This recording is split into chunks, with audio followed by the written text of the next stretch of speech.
everyone, welcome back to the course on full stack web development. I am संकेत सिंह और आज के इस लेक्चर में हम लोग बात करने वाले हैं डायनेमिक वेबसाइट्स के बारे में. सो लास्ट लेक्चर में हम लोगों ने ऑलरेडी स्टैटिक वेबसाइट्स के ऊपर बात करी थी.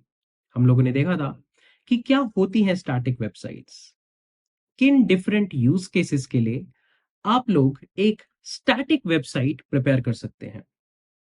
हमने ये भी बात करी थी कि स्टैटिक वेबसाइट्स के क्या एडवांटेजेस हैं, क्या डिसएडवांटेजेस हैं, क्या यूज केसेस हैं and everything. So I hope static website क्या होती हैं और उनके पीछे का लॉजिक काफी हद तक आपको क्लियर होगा. अभी आई नो कि हम लोग कोडिंग पार्ट नहीं देख रहे हैं कि एक्चुअली वेबसाइट बनाएंगे कैसे या फिर उसमें कैसे हम लोग कंटेंट डालेंगे. अभी हम लोग थ्योरेटिकल पार्ट कवर कर रहे हैं, but at least theory point of view से ही सही आपको ये सारे लॉजिक समझ में आ रहे होंगे. आज के अब इस वीडियो में हम लोग बात करने वाले हैं डायनेमिक वेबसाइट्स के बारे में. अब देखो, डायनेमिक वेबसाइट सुनने में ही लग रहा है कि स्टैटिक वेबसाइट्स का कुछ ना कुछ काउंटर पार्ट है. तो हम लोग देखेंगे कि डायनेमिक वेबसाइट्स होती क्या है. तो सबसे पहले हम लोग ये समझने की कोशिश करेंगे कि क्या होती हैं डायनेमिक वेबसाइट्स, क्या बेसिक क्रक्स है. अगर आप किसी वेबसाइट को डायनेमिक वेबसाइट बोलते हो तो बेसिक नेसेसरी क्या क्या चीजें हैं जो उसमें होनी चाहिए.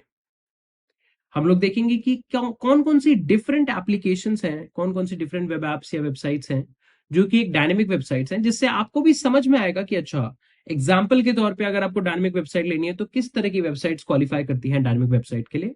सिमिलर इसी तरीके से हमने स्टैटिक वेबसाइट्स को भी क्लासिफाई करा था कि जैसे रेज्यूमे है आपका ऑनलाइन, या ऑनलाइन पोर्टफोलियो है, या फिर ऑनलाइन न्यूज़लेटर टाइप या पर्सनल ब्लॉग है. ऐसी टाइप की जो भी चीजें हैं वो स्टैटिक कंटेंट में आ जाती हैं. बट किस टाइप की चीजें डायनेमिक कंटेंट में आती हैं उसके ऊपर हमें बात करनी है. साथ ही साथ हम लोग देखने वाले हैं एडवांटेजेस कि डायनेमिक वेबसाइट को बनाने के फायदे क्या क्या हैं, क्या क्या एक्स्ट्रा फंक्शनैलिटीज या फीचर्स हमें डायनेमिक वेबसाइट बनाते टाइम मिल जाती है. और उसके बाद ना सिर्फ हम लोग सिर्फ एडवांटेजेस के बारे में बात करेंगे, बल्कि कुछ डिसएडवांटेजेस के ऊपर भी डिस्कशन करेंगे, क्योंकि हमेशा ये पर्सपेक्टिव रखना कि कौन कौन सी चीजें आपके फायदे की हैं किसी भी पर्टिकुलर टॉपिक में, ये 100% पिक्चर नहीं दिखा पाता है. हमेशा उसके कुछ ना कुछ डिसएडवांटेजेस एग्जिस्ट करते हैं जिसके ऊपर हमें जरूर से बात करनी चाहिए, राइट. साथ ही साथ जैसा कि मैंने कहा कि आप किस तरह की वेबसाइट्स को डायनेमिक वेबसाइट्स के लिए बना सकते हैं, उनका भी मैं काफी सारे एग्जांपल्स दे रहा हूँ. तो काफी मजा आने वाला है. Stay tune till the last of the video and without any further delay शुरू करते हैं एंड समझने की कोशिश करते हैं कि डायनेमिक वेबसाइट्स होती क्या है. तो देखो, अभी तक हम लोगों ने स्टैटिक वेबसाइट देखी थी. स्टैटिक वेबसाइट में सिंपल लॉजिक क्या था कि यार आपका ना कोई भी सर्वर एग्जिस्ट नहीं करता है, कोई भी तरीके का डेटाबेस एग्जिस्ट नहीं करता है. आप सिंपल HTML से कुछ स्ट्रक्चर बना लेते हो. अगर ब्यूटीफाई करने का मन है तो CSS यूज कर लेते हो, राइट. और अगर कुछ थोड़ा बहुत यूजर इंटरेक्शन या एनिमेशन वगैरह कुछ भी मूवमेंट्स रखनी है आपको पेज में, तो आप थोड़ा बहुत जावास्क्रिप्ट यूज कर सकते हो, राइट. अब यहां पे पिक्चर काफी ज्यादा बदल जाती है. डायनेमिक वेबसाइट्स के केसेस में आपके पास एक डेडिकेटेड सर्वर एग्जिस्ट करता है. Apart from a dedicated server आपके पास एक डेटाबेस भी एग्जिस्ट करता है जहां पे आपका डेटा कलेक्ट होकर रहेगा, राइट. इस सर्वर पे जो ये हम लोग बैकएंड सर्वर सेटअप करेंगे, इसमें आपका सारा का सारा बिजनेस लॉजिक रहता है. मतलब एक्चुअली आपका जो भी प्रोडक्ट है, जो भी वेबसाइट आपने बनाई है, उसका एक्चुअल सेट ऑफ फीचर्स क्या है, क्या बिजनेस यूज केस वो हैंडल करता है, और उस बिजनेस यूज केस के लिए जो भी कोडिंग है या बिजनेस लॉजिक है, ये सारा का सारा पार्ट हमारा सर्वर साइड पे एग्जिस्ट करता है, राइट. इसका मतलब डेडिकेटेड सर्वर है, साथ ही साथ डेडिकेटेड डेटाबेस है, राइट. और एक proper dedicated set of server side programming का लाइक प्रोग्रामिंग लैंग्वेज का यूज करके हमें ये पूरा का पूरा टेक स्टैक सेटअप करना पड़ता है. अब तुम्हें लगेगा सर अच्छा कि सर्वर साइड में थोड़ा बहुत इंप्लीमेंटेशन में तो सर टाइम भी जाएगा, एफर्ट जाएगा, तो इसका कुछ फायदा भी है या नहीं. तो चलो कुछ एग्जाम्पल से समझते हैं. अब आज के टाइम में सब लोगों ने कहीं ना कहीं सोशल मीडिया तो जरूर यूज किए होंगे. For example Facebook, Twitter, Instagram, ऐसे टाइप के सोशल मीडिया एप्लीकेशंस आप लोगों ने जरूर यूज करे होंगे. अब इन सारी एप्लीकेशंस में जो आप सबसे core important piece of information देख पाओगे ना, यहां पे एज अ यूजर आप वेबसाइट के साथ बहुत ज्यादा इंटरेक्ट कर सकते हो। आप वहां पे पोस्ट्स बना सकते हो, वीडियोस डाल सकते हो, फोटोज डाल सकते हो, राइट। दूसरों ने क्या वीडियोस डाली या फिर दूसरों ने क्या पोस्ट वहां पे पोस्ट करी हुई है, कौन सी इमेजेस को अपलोड किया हुआ है, वो सारी चीजें आप देख पाते हो। साथ ही साथ उन पे रिएक्ट कर पाते हो कि how do you like it, किस तरह का इंस्पिरेशन आपको उससे मिल रहा है। आप उस पर कॉमेंट कर सकते हो, अपने व्यूज कॉमेंट कर सकते हो। उन्होंने जो भी डेटा डाला है, जो भी वीडियोस डाली है, इमेजेस डाली है, इन सब के ऊपर आप कॉमेंट्स कर सकते हो, राइट। सो काफी ज्यादा यूजर इंटरैक्टिवनेस है। और एग्जाम्पल लेते हैं। For example, streaming services exist करती है, जैसे यूट्यूब या फिर नेटफ्लिक्स।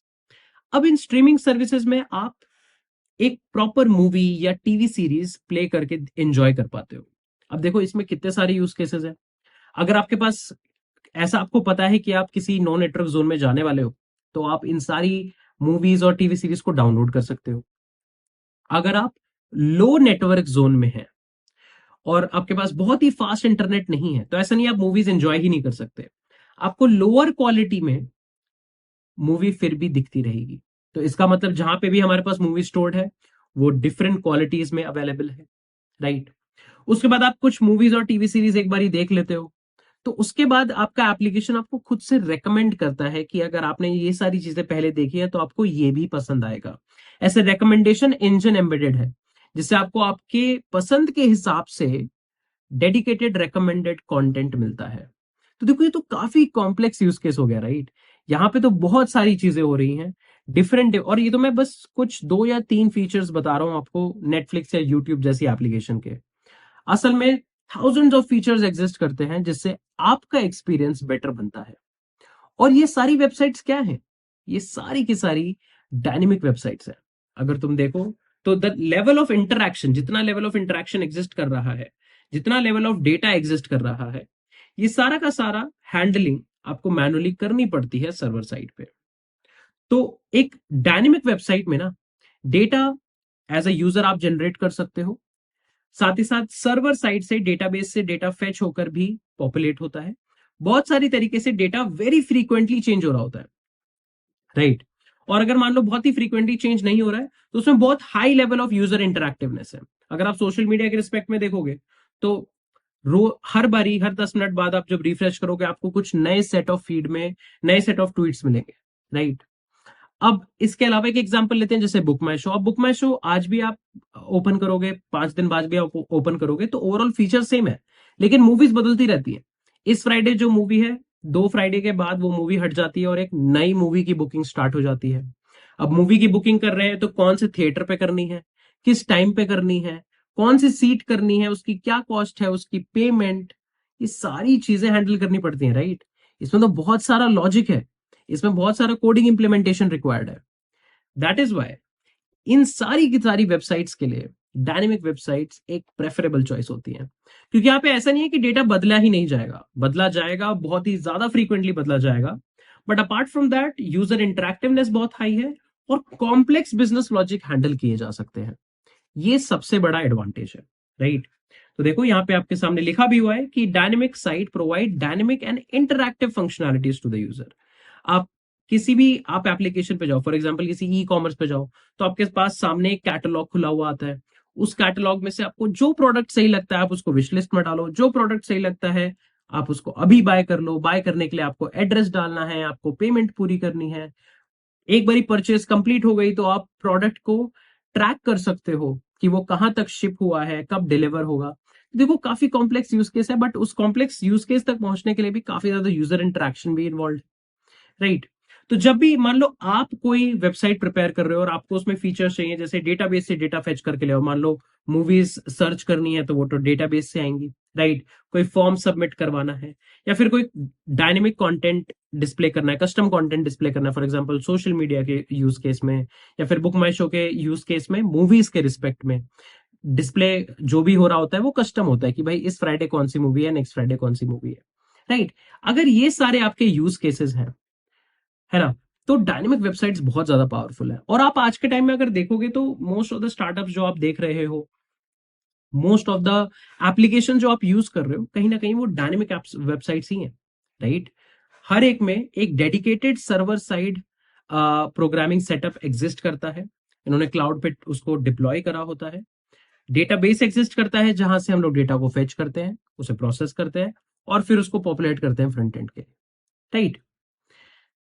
अब हमने ये तो जान लिया कि यार डायनेमिक वेबसाइट्स होती क्या है, कुछ अच्छे एग्जांपल्स भी देखे, जैसे मैंने ट्विटर के एग्जांपल की बात करी कि ट्विटर में आप देख सकते हो कि कोई भी पोस्ट है, पोस्ट के ऊपर आप उसके कमेंट्स दे सकते हो, आप देख सकते हो लाइक किसने करा है, कितने लोगों ने लाइक करा है, आप खुद भी लाइक कर सकते हो उसे, आप ऑथेंटिकेट कर सकते हो खुद को एप्लीकेशन पे, आप लॉग इन लॉग आउट कर सकते हो, साइन अप कर सकते हो, आप ट्रेंड्स को फॉलो कर सकते हो, बहुत सारी कस्टम चीजें आप एक्चुअली कर सकते हो, राइट। सो ये हमने देख लिया है कि बेसिकली डायनेमिक वेबसाइट होती क्या है।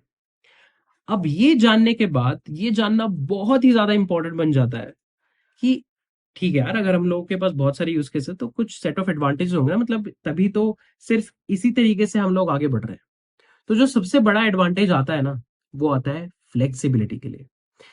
अगर आप स्टैटिक वेबसाइट के रिस्पेक्ट में सोचो और आपको स्टैटिक वेबसाइट पे डेटा को चेंज करना है, तो मैंने क्या बताया था, वहां पे तो हो सकता है आपको HTML पेज पे जाके कोड ही चेंज करना पड़े, मान लो आपको स्ट्रक्चर चेंज करना है, उसका डेटा चेंज करना है, तो आपको प्रॉपर कोड में जाकर चीजें चेंज करनी होंगी और उसको रीहोस्ट करना होगा।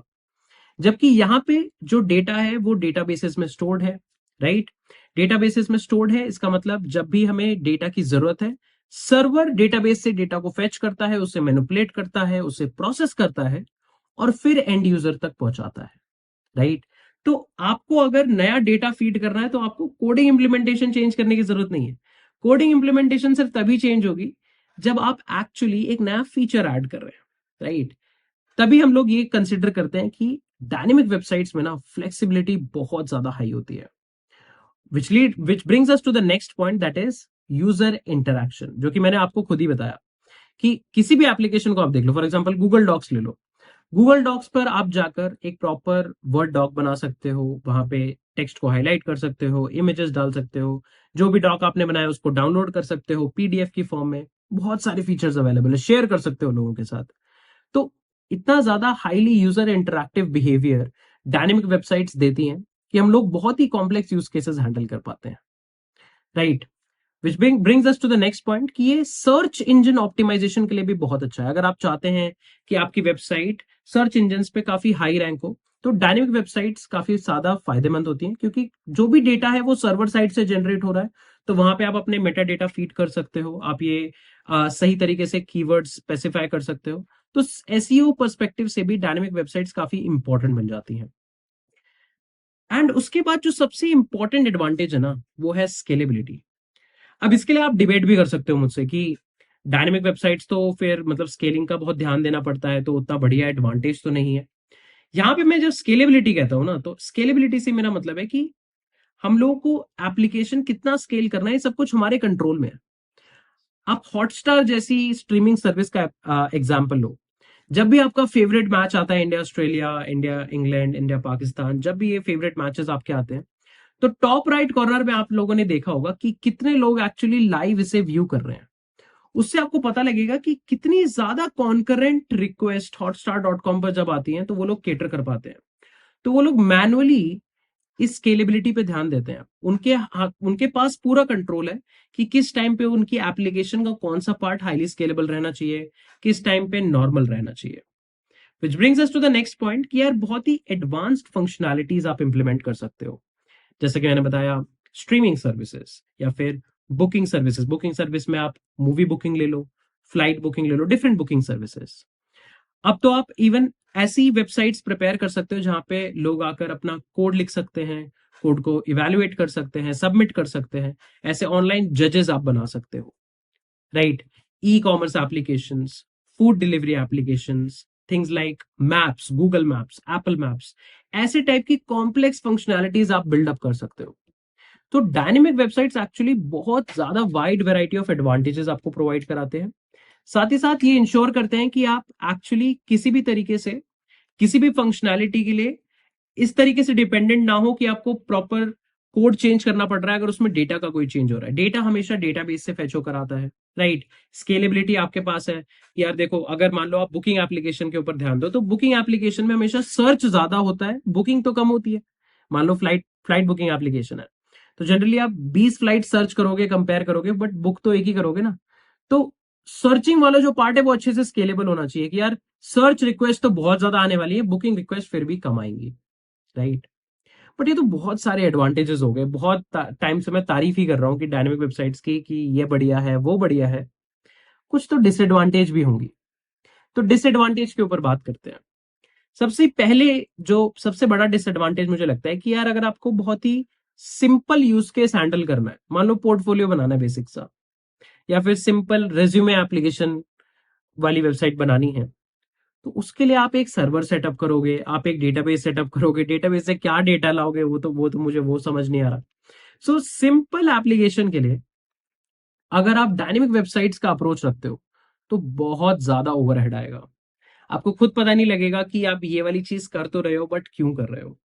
तो ये मुझे लगता है कि अगर आपका यूज केस सिंपल है, मान लो सिंपल जिम की कोई वेबसाइट बनानी है जहां पे लोगों का पता हो कि अच्छा ये जिम है, ये ऑफरिंग्स हैं, ये ऐसे क्वालिफाइड ट्रेनर्स हैं, ये कॉस्ट है, दैट्स इट। उसके बाद यूजर आके जिम को ऑफलाइन विजिट करेगा और पेमेंट करेगा। ऐसा सिंपल सी यूज केस के लिए स्टैटिक वेबसाइट बढ़िया है। बट मान लो अब आपको कुछ नई तरह की वेब ऐप बनानी है, मान लो आपको एक लेट से ऑनलाइन प्लेटफॉर्म बनाना है गूगल डॉक्स जैसा, तो अब वहां पे तो बहुत ज्यादा एक्स्ट्रा लॉजिक होगा, राइट। उस केस के लिए सर्वर साइड प्रोग्रामिंग सेटअप करना फिर भी यूजफुल लगता है। Apart from this, dynamic websites की ना थोड़ी कॉस्टिंग भी हाई रहती है, क्योंकि अब तुम्हारे पास डेडिकेटेड सर्वर है। पहले तो वो सर्वर की होस्टिंग की कॉस्ट, डेटाबेस है, डेटाबेस के होस्टिंग की कॉस्ट, और फिर ये जो सारा लॉजिक आपको ये पूरी पाइपलाइन सेटअप करनी पड़ी है, नए फीचर्स के लिए लॉजिक लिखना पड़ा है, इसमें जो डेवलपर यूज होंगे उसके डेवलपर की कॉस्ट वो ज्यादा बढ़ जाती है, क्योंकि अब स्कोप बहुत ज्यादा बढ़ चुका है। अब आपके पास बहुत वाइड वैरायटी ऑफ फीचर्स का स्कोप है। तो अब एक्चुअली डेवलपर्स के ऊपर भी काफी टास्क है, तो डेवलपर्स की कॉस्ट भी बढ़ जाती है, राइट। और ओवरऑल इसको सेटअप करना, बहुत ही कॉम्प्लेक्स फीचर्स को इंप्लीमेंट करना थोड़ा कॉम्प्लेक्स पड़ सकता है। इतना सिंपल नहीं है कि बस आप जाके एक वेबसाइट बनाओ, उसमें बस थोड़ी बहुत डिटेल्स डालो एंड दैट इज इट। यहाँ पे सबसे पहले सर्वर सेटअप करना पड़ता है, सर्वर से कनेक्ट करना पड़ता है, सर्वर के अंदर कोड को किस तरीके से इतना साफ लिखा जाए कि वो काफी ज्यादा मेंटेनेबल हो, इस पे ध्यान दिया जाता है। साथ ही साथ बिफोर एक्चुअली आप इसको प्रिपेयर करना, कोडिंग करना स्टार्ट करते हो ऐसे डायनेमिक वेबसाइट्स की, उससे पहले आप एक्चुअली प्रोडक्ट रिक्वायरमेंट देखते हो कि क्या क्या मेरे प्रोडक्ट की रिक्वायरमेंट है, उसका डिजाइन डॉक बनाते हो। बहुत सारा एफर्ट लगता है, क्योंकि बहुत complex business use case involve हो सकता है। तुम खुद सोचो, पेमेंट जैसा केस है, राइट, कि कोई किसी को पेमेंट कर सकता है आपकी आपकी एप्लीकेशन से। अभी बहुत ही क्रूशियल है कि यार अगर किसी की पेमेंट हो रही है तो ऐसा ना हो कि उसके बैंक अकाउंट से पैसे कट गए, जिसके पास जाने थे उसको मिले ही नहीं कभी। तो ऐसे कॉम्प्लेक्स यूज केसेस आ सकते हैं, क्रिटिकल बिजनेस यूज केसेस आ सकते हैं, इसीलिए इनको इंप्लीमेंट करना थोड़ा सा मुश्किल पड़ सकता है। तो अनटिल और अनलेस आपका यूज केस सिंपल हो, तो आप स्टैटिक साइट पे जाओ, वरना dynamic site can be a very good alternative to all of these things. तो आई होप कि आपको एक बेसिक नॉलेज समझ में आ गई होगी कि डायनेमिक वेबसाइट होती क्या है, किन केसेस में हम लोगों को डायनेमिक वेबसाइट्स एक्चुअली बनानी चाहिए, किस टाइप की एप्लीकेशंस ऑलरेडी एग्जिस्ट करती हैं जो डायनेमिक वेबसाइट्स हैं, राइट। सो आई होप कि अब आप किसी भी वेबसाइट को जब भी देखेंगे, तो बेस्ड ऑन कि क्या फीचर्स वो प्रोवाइड कर रहे हैं, आप ये डिफरेंशिएट कर पाएंगे कि वो स्टैटिक है या डायनेमिक। फॉर एग्जांपल, आपने अपने कॉलेज की वेबसाइट देखी, कॉलेज की वेबसाइट में आपने देखा कॉलेज के लिए एक बैनर है, कॉलेज का एड्रेस है, मिशन है, कॉलेज में कौन कौन से फैकल्टीज हैं, प्लेसमेंट रिकॉर्ड्स है, ये सब स्टैटिक डेटा अगर एग्जिस्ट कर रहा है, तो इस टाइप की वेबसाइट तो स्टैटिक वेबसाइट है। क्योंकि एक साल में जो प्लेसमेंट हो गई वो तो अब अगले साल ही चेंज होगी ना। तो ऐसा नहीं है बहुत ही फ्रीक्वेंटली डेटा चेंज हो रहा है या डेटा जनरेट हो रहा है आपके यूजर इंटरेक्शन के बेसिस पे। वहीं पे आप इसके काउंटर पार्ट कोई एप्लीकेशन लगाओ, for example go IP book, जहां पे आप होटल्स बुक कर सकते हो, फ्लाइट्स बुक कर सकते हो, राइट। अब यहां पे ऐसा नहीं है कि आपको बस एक सेट ऑफ फ्लाइट्स दिखानी है, नहीं, कौन सी सिटी से कौन सी सिटी तक की फ्लाइट्स दिखानी है, किस सिटी का होटल दिखाना है, कितने नंबर ऑफ डेज के लिए दिखाना है, एंड कितने एडल्ट्स के लिए, कितने चिल्ड्रन के लिए दिखाना है। तो ये बहुत सारे कॉम्प्लेक्स यूज केसेस आ जाते हैं, राइट। तो अगर ऐसा कुछ हो रहा है तो डेफिनेटली ये सारा का सारा बिजनेस लॉजिक और ये complex use case server side पे स्टोर होगा। So I hope the overall difference between the two is also clear to everyone. तो इस लेक्चर को यहीं पर रैप अप करते, हम लोग मिलेंगे नेक्स्ट लेक्चर में। Till then take care guys, bye bye and see you.